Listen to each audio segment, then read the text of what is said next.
मी मंत्रालयीन कामकाज सुरू केलं आहे। आज आमच्या विभागातल्या सर्व एसीएस राजेश कुमारजी आणि आमचे उपसचिव, सहसचिव आणि कक्ष अधिकारी आमच्या मंत्रालयातील कुठला विभाग कुठले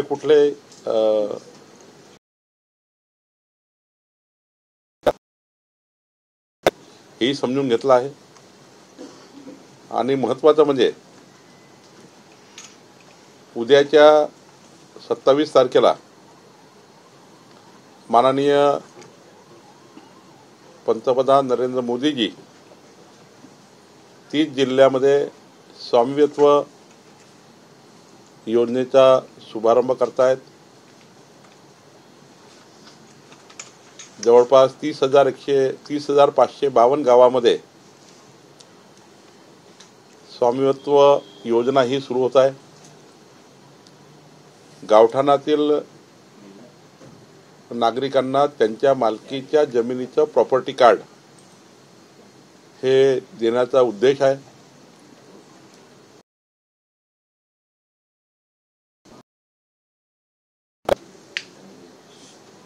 वाड्या पाड्या धनगरवाड्यामध्ये ज्यांच्याकडे प्रॉपर्टी कार्ड नाही अशा सर्वांना प्रॉपर्टी कार्ड देऊन त्यांची मालकी मजबूत करणे,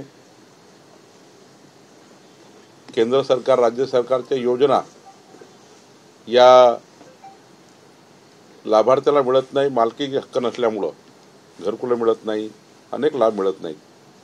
तर पुढच्या काळामध्ये केंद्र सरकारने आणि माननीय मुख्यमंत्री देवेंद्रजींच्या पुढाकाराने जी 20 लाख घरे आता या महाराष्ट्रात होणार आहेत नवीन, ती घरे सुद्धा जे बांधावे लागतील त्यांना मालकीचे डॉक्युमेंट लागतील, प्रॉपर्टी कार्ड लागेल, ते सुद्धा आम्ही या मोहिमेमध्ये पूर्ण करतो आहे। माननीय पंतप्रधान मोदीजींनी जो वचननामा दिला होता की प्रत्येकाला प्रॉपर्टी कार्ड, तो वचननामा पूर्ण करण्याचा उद्याचा दिवस आहे। आमच्या राज्यातले सर्व मंत्री माननीय देवेंद्रजी ठाण्यामध्ये असणार आहेत, मी स्वतः नागपूरमध्ये असणार आहे, आमचे केंद्रीय मंत्री त्या जिल्ह्यात असणार आहे, त्याची यादीही मी आता आपल्या माध्यमातून देतो आहे। तसे आमचे मंत्री उद्या सर्व ठिकाणी पोहोचणारच आहे। तर उद्याचा हा जो स्वामित्व योजनेचा शुभारंभ आहे त्याची बैठक मी आता घेतलेली आहे आणि आमच्या विभागाने सर्व जिल्हाधिकाऱ्यांशी व्हिडिओ कॉन्फरन्स केली आहे आणि यातून जो उद्दिष्ट आहे योजनेचे आम्ही पूर्ण करणार आहोत।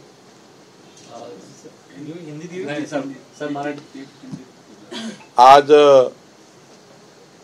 रेवन्यू मिनिस्टर के जो मुझे विभाग सौंपा गया है और इस विभाग का आज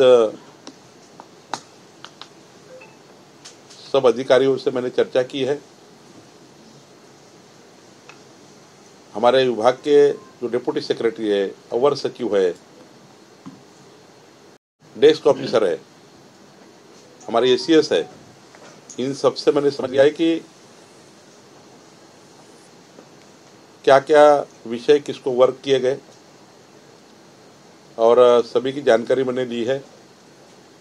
आज खासकर यहाँ से वीडियो कॉन्फ्रेंस भी हुई है सारे कलेक्टर से। कल माननीय प्रधानमंत्री जी महाराष्ट्र के 30 जिलों में स्वामित्व योजना का शुभारंभ कर रहे हैं। 12:30 बजे माननीय प्रधानमंत्री लाइव रहेंगे, देवेंद्र जी ठाणे से लाइव करेंगे, मैं नागपुर से करूंगा और इसमें हमारे महाराष्ट्र के आदिवासी भागों में वाड़ी छोटे छोटे बस्तियों में जो लोग रहते हैं जिनके पास प्रॉपर्टी कार्ड नहीं है, सबको प्रॉपर्टी कार्ड मिले और उनका हक मजबूत हो। आज हम देखते हैं कि केंद्र सरकार, राज्य सरकार की ऐसी योजना है जो योजना को लेकर हम बहुत काम कर सकते हैं, लेकिन प्रॉपर्टी कार्ड की वजह से ना हम घरकुल दे पा रहे, ना हम PMAY के जो योजना है वो भी नहीं दे पा रहे हैं। अभी अभी माननीय प्रधानमंत्री और केंद्र सरकार ने महाराष्ट्र के लिए विशेष 20 लाख घर हमारे मुख्यमंत्री देवेंद्र जी के बहुत ही जल्दी उन्होंने इसके लिए केंद्र सरकार से बात की, शिवराज सिंह चौहान जी से बात की और माननीय देवेंद्र जी ने 20 लाख घर इस महाराष्ट्र को देने के लिए पहल की, उनकी मंजूरी भी आ चुकी है। तो ये जब 20 लाख घर बांटेंगे महाराष्ट्र में, अगर प्रॉपर्टी कार्ड नहीं रहेगा तो वह घर नहीं बन पाएगा। ये प्रॉपर्टी कार्ड इसलिए आवश्यक है। छोटा मोटा कर्जा भी लेते हैं तो वहाँ प्रॉपर्टी कार्ड नहीं है तो कर्जा मिलता नहीं, बैंक वाले कर्जा देते नहीं है। मालकियत अगर नहीं मिली तो व्यक्ति को सुरक्षित लगता नहीं है। व्यक्ति तभी सुरक्षित होता है कि जब हमारे घर का ओनरशिप हमको मिले। तो मुझे लगता है बहुत बड़ा कार्यक्रम है। इस कार्यक्रम के लिए आपकी भी मीडिया के माध्यम से हर घर तक ये बात पहुंचनी चाहिए कि माननीय प्रधानमंत्री जी ने जो लोकसभा चुनाव में एक मैनिफेस्टो दिया था, उस मैनिफेस्टो में एक महत्वपूर्ण ये सब्जेक्ट था कि हम सबको प्रॉपर्टी कार्ड देंगे। तो माननीय हमारी प्रधानमंत्री जी, केंद्र सरकार ये पहल कर रही है। मैं माननीय प्रधानमंत्री जी का आभार व्यक्त करता हूँ और आपको भी विनती करता हूँ कि आप इस बहुत ही जो गरीब व्यक्ती है उसके योजना के लिए मदत करिए। सर, विधानसभा निवडणूक जिंकल्यानंतर आता भाजपनं मुंबई मिशन ठरवलेलं आहे। 151 वर काटा निवडून आणण्यासाठी भाजप आता तयारीला लागली। आमच्या येणाऱ्या स्थानिक स्वराज्य संस्थेच्या निवडणुकीमध्ये स्थानिक जे आमचं युनिट आहे, आमचं जिल्हा युनिट आहे, 69 जिल्हे युनिट आमचे महाराष्ट्रात काम करतात। मुंबईचे युनिट आमचे वेगळे आहेत। या युनिटला जो निर्णय घ्यायचा असेल तो निर्णय मित्रपक्षाबद्दल सोबत लढण्याचा आम्ही हा निर्णय युनिटवर सोपवला आहे। पण आम्ही या गोष्टीची काळजी घेणार आहोत की महायुतीचेच महाराष्ट्रातल्या सर्व जिल्हा परिषद, पंचायत समिती, नगरपालिका, नगरपंचायती आणि महानगरपालिकेमध्ये शेवटी केंद्रात आमचं सरकार आहे, राज्यात आमचं सरकार आहे, हे दोन्ही सरकार मिळून जेव्हा आम्ही स्थानिक स्वराज्य संस्थेच्या माध्यमातून कामं करू तर शेवटी स्थानिक स्वराज्य संस्था जी असतं ही केंद्र सरकार, राज्य सरकारच्या योजना इम्प्लिमेंट करणारी बॉडी आहे। त्यामुळे ह्या जर संस्था आमच्याकडे असल्या किंवा जनतेने आम्हाला मदत केली या संस्था आमच्याकडे देण्याकरता, तर थेट प्रधानमंत्री महोदयांनी दिलेला कार्यक्रम, थेट राज्य सरकारने दिलेला कार्यक्रम या स्थानिक स्वराज्याच्या संस्थेच्या माध्यमातून खालीपर्यंत पोहोचेल आणि म्हणून आम्ही या निवडणुकीला चांगल्या पद्धतीने लढणार आहोत। या निवडणुकीमध्ये आम्ही या ठिकाणी चांगल्या पद्धतीने जिंकूही असा विश्वास मला आहे। इंडिया गठबंधन में ईवीएम के मुद्दे पर फूट पड़ गई। अब सुप्रिया सुले भी कह रही है कि जब तक कोई ठोस सबूत नहीं मिलता तब तक ईवीएम पर सवाल उठाना उचित नहीं है। हाँ, हमने तो पहले ही कहा है कि जब कांग्रेस पार्टी हारती है तो ईवीएम पर दोष देती है, जब वो जीतती है तो ईवीएम अच्छी हो जाती है। तो ये आकलन तो उन्होंने करना है और आकलन उन्होंने करना है और सुधरना है। पराजित जब होता है व्यक्ति तो उसमें से सीखना चाहिए। हमने लोकसभा के चुनाव में हमारी जो हार हुई उससे हम कुछ सीखे हैं और सीखने के बाद हमने उसमें सारी चीज़ें दुरुस्त की है भारतीय जनता पार्टी ने, और सीखने के बाद हमने जीतने का प्रयास किया और हम जीते हैं। तो कोई भी पराजय से सीखना चाहिए। अगर कांग्रेस पार्टी या उनका अलायंस ईवीएम पर जाता है तो मुझे लगता है उनको कोई सीखना नहीं है, हार ही हार उनको आगे रखनी है। तो जीतने के लिए सीखना पड़ेगा। कांग्रेस पार्टी ने थोड़ा इसमें आत्मपरीक्षण करना चाहिए, ऐसे मुझे लगता है। चुनाव आयोग को आज भर्ती गाली कांग्रेस के नेता जा रहे हैं और संतोष देशमुख जो इसकी मृत्यु हुई है उसके परिवार वालों से मिलकर और उसका पूरा ठिकरा बीजेपी और सरकार के ऊपर फोड़ने की कोशिश कर रहे हैं। जिनको जिनको जाना है उनका वो अधिकार है, उसमें मैं नहीं बोलूँगा, लेकिन माननीय मुख्यमंत्री जी ने पूरी स्पष्टता के साथ विधानसभा में 14 करोड़ जनता को की हुई कार्रवाई बताई है और आगे क्या क्या करने वाले ये भी सारा बताया है। अब उनको पॉलिटिक्स करना है, राजनीति करनी है, तो राजनीति करने के लिए वो जाते हैं, लेकिन माननीय देवेंद्र जी इन्होंने निश्चित रूप से इस विषय में पूरा ख्याल डाला है और सारी यंत्रणाएं वहाँ लगाई गई है और उन्होंने स्पष्ट रूप से कहा कि भीड़ की घटना में और परभनी की भी घटना में वो पूरा ध्यान दे चुके हैं और उन्होंने खासकर इस घटना को बहुत ही सीरियस लेकर आगे कार्रवाई करने के लिए जो सरकार कर सकते हो सारा करने का प्रयास किया। चुनाव आयोग को आज गाली दी है। राष्ट्रवादीकडनं कुठेतरी ईव्हीएम बाबत आता 2 पावलं मागे घेण्यात आली आहे। बारामतीत फेरमतदानाची जी त्यांची मागणी होती त्यांनी ती विनंती मागे घेतली नाही, यापूर्वीही शरद पवार साहेबांनी महाविकास आघाडीच्या पूर्वी त्यांची भूमिका ईव्हीएम बद्दल हीच होती, जे आज तुम्ही म्हणताय।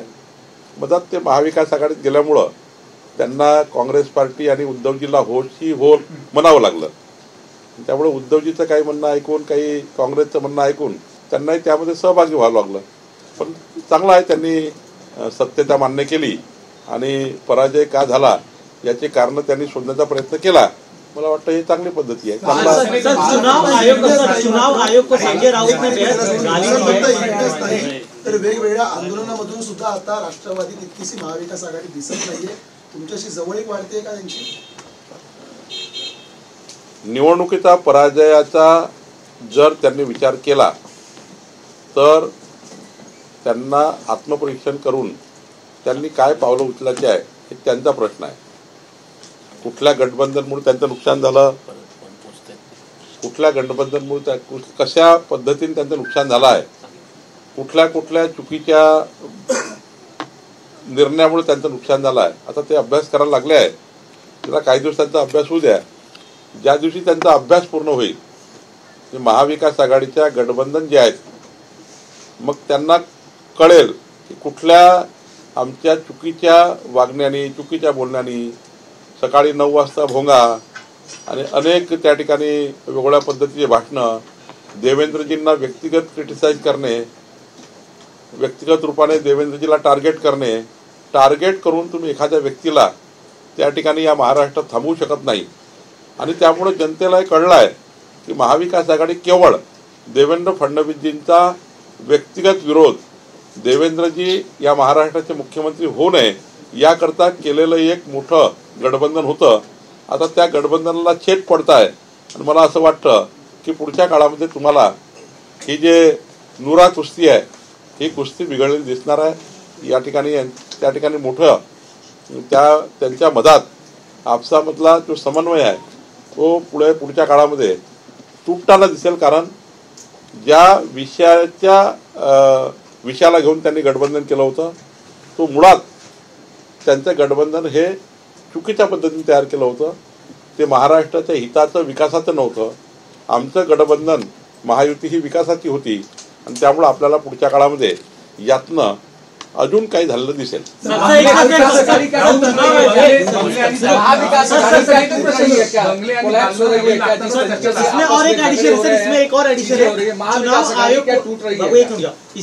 देखो आगे होता है क्या। सर, चुनाव आयोग को आज संजय राउत ने गाली दी है। संजय राऊतांनी टीका केली, नेत्यांना हवेत कशाला लोळत काम करतात वगैरे असं काहीतरी बोलले, म्हणजे बंगले किंवा दालन। महाविकास आघाडीच्या काळात त्यांच्या मंत्र्यांना हेच बंगले दिले होते, तेव्हा सकाळी जर 9 वाजता असे बोलले असते तर बरं झालं। सर, चुनाव आयोग को लेकर आज आपत्तिजनक शब्दों का प्रयोग किया गया है संजय राउत की तरफ से, उन्होंने गाली दी है चुनाव आयोग को, उस पर आपका क्या कहना है? देखिए, संविधान से जो हमारे देश में कोर्ट है, मीडिया है, इलेक्शन कमीशन है, ये सारे जो संविधान से हमें जो सुरक्षित रखने वाले केंद्र बने हैं इनको क्रिटिसाइज करना ये संविधान का उल्लंघन करना है। उल्टा संविधान के खिलाफ ऐसी बातें करना ये महामानव डॉक्टर बाबा साहब आम्बेडकर जी का अपमान है। अब वो सुधर नहीं रहे तो जनता फिर सुधारेगी। और इस प्रकार से बातें करना, एक तरफ बात करना कि संविधान को हम संभालने का काम करते हैं, संविधान को हम सुरक्षित रखने का काम करते हैं, लेकिन संविधान को दिए हुई संस्थाओं को इस प्रकार से क्रिटिसाइज करना ये संविधान का अपमान है ऐसा मुझे लगता है। सर, तुम्ही 100 दिवसाचा कार्यक्रम